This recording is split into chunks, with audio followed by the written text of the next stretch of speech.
दज्जाल के कत्ल के बाद लोग अमन के साथ जिंदगी गुजारेंगे। इसी दौरान अल्लाह हजरत ईसा अलैहिस्सलाम को हुक्म देगा कि तमाम मोमिनों को माउंट सीना यानी कोहे तूर पर ले जाएं, वही जगह जहां हजरत मूसा अलैहिस्सलाम अल्लाह से बात किया करते थे, क्योंकि अब कुछ ऐसे वहशी लोगों को छोड़ दिया जाएगा कि कोई कौम उनसे लड़ नहीं सकेगी। तो हजरत ईसा अलैहिस्सलाम तमाम मुसलमानों को माउंट सीना के किले में ले जाएंगे और वही रहेंगे। फिर याजूज माजूज को छोड़ दिया जाएगा। याजूज माजूज इतनी बड़ी तादाद में जाहिर होंगे कि जब इनका पहला गिरोह दरियाए तिब्र के किनारे से गुजरेगा तो इसका पानी पीकर इसे खुशक कर देगा, और जब दूसरा गिरोह वहां पहुंचेगा तो सोचेगा कि वहां कभी पानी था ही नहीं।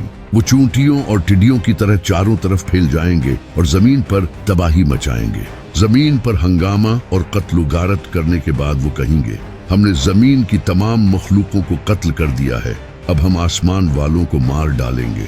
और फिर वो आसमान की तरफ तीर चलाएंगे। कुदरत के तरीके अजीब हैं, उनके तीर खून आलूद होकर वापस आएंगे। एक तरफ वो अपने शैतानी कामों में मसरूफ होंगे और दूसरी तरफ हजरत ईसा अलैहिस्सलाम अपने साथियों के साथ माउंट सीना के किले में ठहरे होंगे, जहां उन्हें इस कदर शदीद भूख का सामना करना पड़ेगा कि एक इंसान के सरगाए की कीमत 100 सोने के सिक्कों से कहीं ज्यादा होगी। इस नाजुक मोड़ पर हजरत ईसा अलैहिस्सलाम अपने साथियों के साथ अल्लाह से दुआ करेंगे। अल्लाह इनकी दुआ कबूल करेगा और याजूज माजूज की गर्दनों में एक किस्म के जरासीम पैदा करेगा, जिससे वो एक ही रात में मर जाएंगे। याजूज माजूज के खात्मे के बाद हजरत ईसा अलैहिस्सलाम और इनके साथी माउंट सीना से नीचे उतरेंगे और देखेंगे कि सारी जमीन इनकी लाशों और बदबू से भरी होगी। वो फिर अपने साथियों के साथ अल्लाह से दुआ करेंगे। अल्लाह एक तेज हवा भेजेगा और एक किस्म के परिंदे आएंगे और लाशों को उस जगह ले जाएंगे जहां अल्लाह उन्हें ले जाने का हुक्म देगा। इनके तीर और कमान इतनी तादाद में होंगे कि मुसलमान इनको 7 साल तक आग की लकड़ी के तौर पर यूज करेंगे। इसके बाद बारिश होगी जो जमीन को बराबर कर देगी। अब अल्लाह जमीन को फल पैदा करने का और आसमान को अपनी नीमतें बरसाने का हुक्म देगा। अल्लाह की इतनी रहमत होगी कि एक अनार को लोगों का एक गिरोह अच्छे से खा सकेगा, और गाय का दूध एक कबीले के लिए काफी होगा और बकरी का दूध एक खानदान के लिए काफी होगा।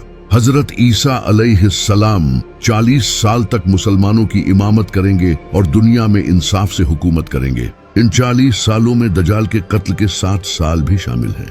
हजरत ईसा अलैहिस्सलाम शादी करेंगे और इनके बच्चे भी होंगे। वो नबी सल्लल्लाहु अलैहि वसल्लम की कब्र मुबारक पर सलाम कहेंगे और नबी सल्लल्लाहु अलैहि वसल्लम इसका जवाब देंगे। वो उम्रा या हज करने के लिए मदीना के करीब रूहा नाम की एक जगह के रास्ते मक्का जाएंगे।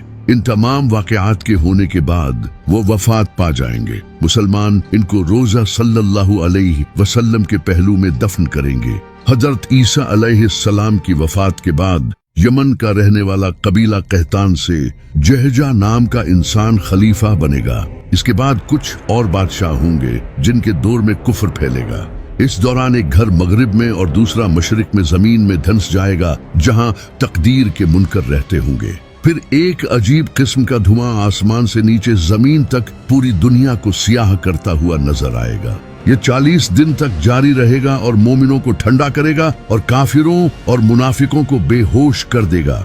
कुछ एक दिन बाद होश में आ जाएंगे, कुछ 2 दिन बाद और कुछ 3 दिन बाद, और फिर जुलहज के महीने में एक रात कुर्बानी के दिन के बाद आएगी जो इतनी लंबी होगी कि बच्चे रोने और नूहा करने लगेंगे।